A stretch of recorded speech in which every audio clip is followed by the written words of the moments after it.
नमस्कार, मैं हूं आपके साथ प्रदीप आजाद और एस्ट्रो फैक्ट्स में आपका स्वागत है। दोस्तों, आज होली का दिन है, रंगों का त्योहार होली। आज होली का दहन होगा और कल हम और आप सब मिलकर होली खेलेंगे, एक दूसरे को रंग गुलाल लगाएंगे। और कहते भी हैं कि होली के वक्त में ना कोई दुश्मन होता है, ना कोई पराया होता है, सब अपने अपने होते हैं, किसी से कोई बैर नहीं होता। आज कुछ मुद्दों पर हम चर्चा करेंगे। उस चर्चा के लिए मेरे साथ मौजूद होंगे डॉक्टर राजेश शर्मा, ज्योतिषाचार्य, और वो देंगे हमारे कुछ उन सवालों के जवाब जिन्हें जानना हमें बेहद जरूरी है। मसला, आज होली का दहन का कौन सा अच्छा वक्त है जब होली का दहन होगा?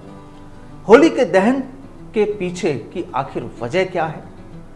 जो कल धुलंडी जिसे हम कहते हैं, कल हम जो रंगों का पर्व मनाएंगे, आखिर उन रंगों की परिभाषाएं क्या हैं? उनसे कौन सी वो किरणें निकलती हैं जो हमारे मनोभाव और हमारी शारीरिक क्षमताओं में इजाफा कर सकती है? और एक हम आपको बताएंगे कि आखिर हमारी धन संपदा, हमारी दूसरी समस्याओं से निपटने के लिए आखिर वो कौन से उपाय हैं जिन्हें हमें आपको आज करने हैं।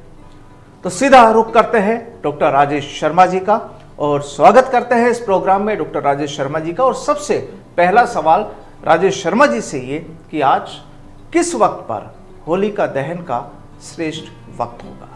सबसे पहले प्रदेशवासियों को होली की हार्दिक शुभकामनाएं हैं। देखिए साहब, इस वर्ष जो होली का त्यौहार हम मनाने जाएंगे, होली का दहन का जो समय आ रहा है, ऐसा उत्तम समय आ रहा है जो कई वर्षों के बाद हमको देखने को मिल रहा है। होली का दहन पूर्णिमा के दिन होता है। फागुन मास की शुक्ल पक्ष की पूर्णिमा के दिन हम होली का दहन करते हैं और होली का दहन करने का समय होता है जब बद्रा से मुक्त हो। और ये वर्ष ऐसा है कि हम बद्रा से दोपहर में 1:30 पर मुक्त हो जाएंगे और इसलिए होली जलाने का समय, होली दहन का समय 6:36 से 8:36 तक उत्तम रहेगा। होली दहन में सभी भक्तगण ध्यान रखें, नज़दीक के मंदिर से ज्योति लेके आए, कोई भी ज्योति, जलती हुई ज्योति लेके आएं और उससे होली का दहन करें। किसी माचिस इत्यादि से होली का दहन नहीं करें जी। और जैसा कि कई बार मान्यता है, पिछली बार कई बार ये देखने में भी आता है कि कहीं पर एक जब बड़ी होली का दहन होता है, वहीं से वो आग लेकर आई जाती है। बिल्कुल बिल्कुल। अगर पास में बड़ी होली हो वहां से ले आए, नहीं तो कोई मंदिर हो जहां पर अखंड ज्योत जल रही हो वहां से लेके आ जाए। लेकिन हमने देखा है कई बार कि लोग माचिस से भी होली का दहन करते हैं, तो जिसको हमें बचने के प्रयास करने चाहिए जी। अच्छा, ये चूंकि आज होली का दहन है तो जाहिर सी बात है कि ग्रह नक्षत्रों में भी बदलाव होते हैं, ग्रह भी इधर से उधर होते हैं। और आपके ज्योतिष के विज्ञान के मुताबिक, ज्योतिष के मुताबिक क्या प्रभाव हम जान सकते हैं कि राजस्थान या पूरे हिंदुस्तान की अगर हम बात करें तो किन किन, जैसे अगर बात करें राजनीति की, बात करें हम मौसम की, या बात करें हम लोगों के एक अच्छे स्वास्थ्य के लिए जी। देखिए, मैंने बताया कि इस बार जो होली का समय आ रहा है वो सर्वार्थ सिद्ध योग में आ रहा है। जो योग बन रहा है ये अपना में बहुत शुभ है। और होली पर हमारे बुजुर्ग कहा करते थे और पौराणिक मान्यता भी है, हमारे शास्त्रों में उल्लेख भी है कि होली में सभी दुख जल के नाश हो जाएंगे। तो होली पर सारे दुखों का नाश होता है। लेकिन अगर हम बात करते हैं ग्रह नक्षत्रों की चाल की, तो मेष राशि वाले जातक जो हैं, एक तो विशेषकर उनका समय उत्तम है। मेष राशि के जातक का समय उत्तम रहेगा। आने वाले 6 महीने के भीतर उनका समय उत्तम है। जो भी कार्य उनके बकाया थे, जो कार्य नहीं कर पाते, उन्हें वो चालू कर सकते हैं जी जी। दूसरी राशि की हम बात करते हैं। मेष राशि के बाद हम बात कर रहे हैं कन्या और मिथुन राशि की। कन्या और मिथुन राशि के जातकों के लिए मिला जुला समय रहेगा। कभी लगेगा सब कुछ बहुत अच्छा लग रहा है, कभी थोड़ा सा खराब होगा, लेकिन विचलित ना हो। अगर हम मूल रूप से देखेंगे, अंत में देखेंगे, तो हमें लाभ ही होगा। उसके बाद राशि, यानी यहाँ पर धैर्य रखना होगा। धैर्य रखना होगा। बिल्कुल, अगर कुछ गड़बड़ लग रहा है तो आप धैर्य रखें, बात चीज़ें वापस अपना आप अच्छी हो जाएगी। इसके बाद हम बात करते हैं सिंह वृश्चिक राशि की।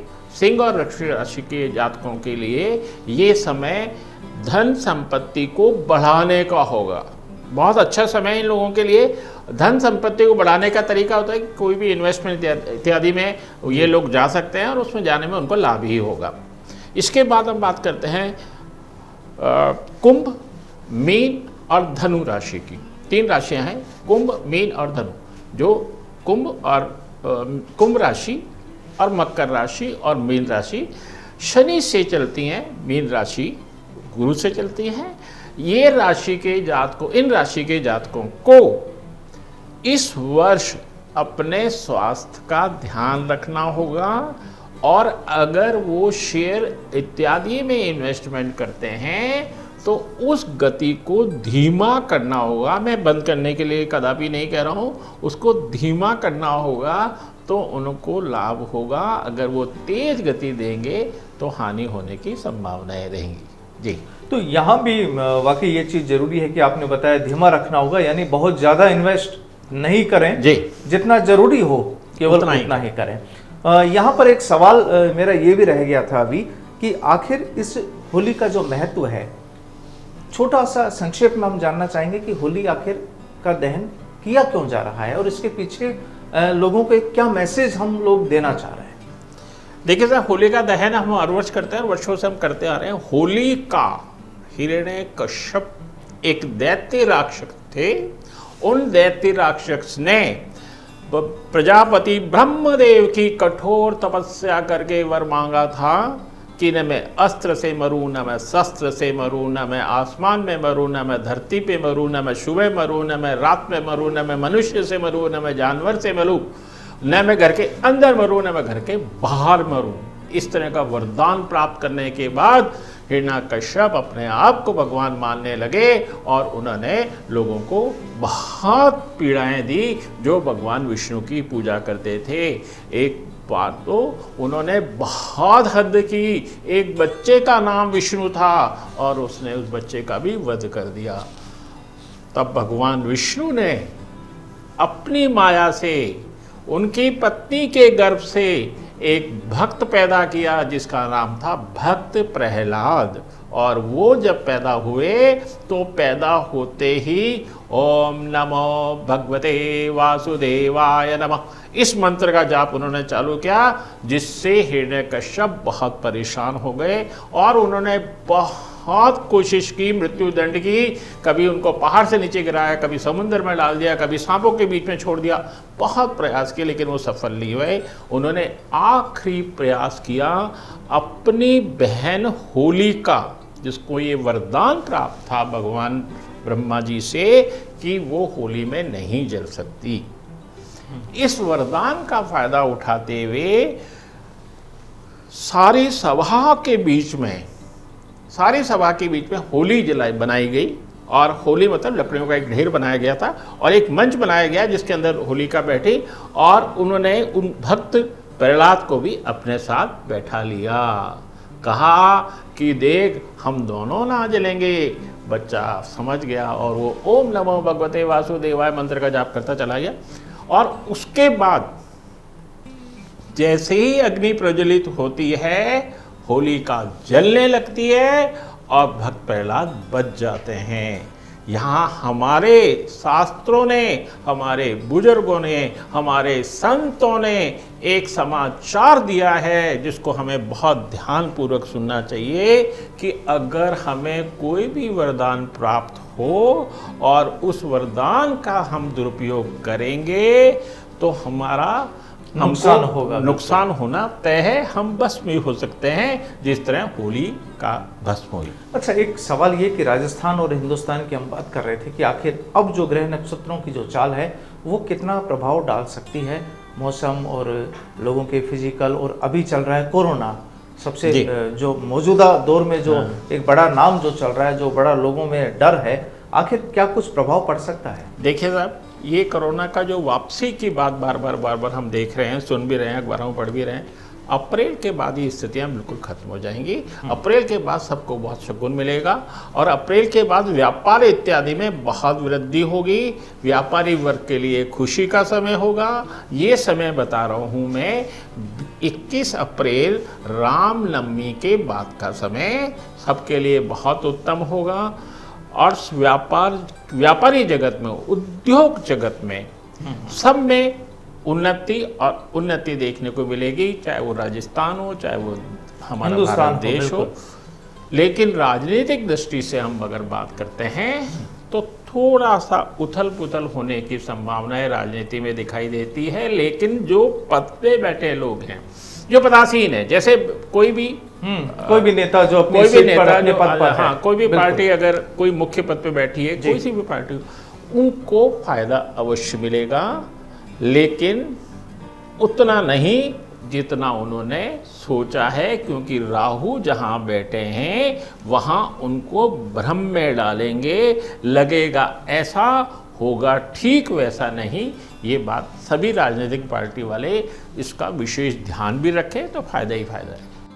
अच्छा, एक अंतिम सवाल जो लोगों की एक काफ़ी चाहत होती है, जानने की उत्सुकता होती है कि होली, दिवाली, कई बार ऐसे मौके होते हैं जब लोग ये जानना चाहते हैं कि उनकी धन संपदा या उनके फिजिकल फिटनेस या जो उनकी प्लानिंग होती है, सोच होती है, उनमें उन्नति हो। तो आखिर ये जब होली का वक्त है तो ज्योतिष शास्त्र के मुताबिक क्या लोगों को करना चाहिए? देखिए, ज्योतिष शास्त्र के अनुसार हमें जो उपाय करने चाहिए, ये रात्रि महारात्रि कहलाती है, शिवरात्रि, होली की रात्रि और नवरात्रि। ये 3 रात्रियाँ, त्रिरात्रि हम इनको बोलते हैं। ये बहुत उपाय आदि करने के लिए, उपाय का तात्पर्य ये कदापि नहीं होता कि हम किसी का नुकसान करने का प्रयास कर रहे हैं। उपाय करने का तात्पर्य होता है कि उससे हमें लाभ हो, खुद के पॉजिटिविटी के लिए, स्वयं की पॉजिटिविटी के लिए। तो मैं आपको एक बहुत छोटा सा उपाय बताता हूँ सभी भक्तों को। होली के दिन थोड़े से चावल उबले हुए लें और थोड़ी सी उड़द उबली हुए लें। लाल गुलाल का ध्यान रखिएगा। लाल गुलाल से आपको उस पत्तल के अंदर जिसमें आपने ये दोनों चीज़ें रखी हैं, उबले हुए चावल, उबली हुई उड़द, और दोनों समान मात्रा में, मात्रा आपके हिसाब से आप ले सकते हैं, और उस पे गुलाल से आपको ओम बनाना है।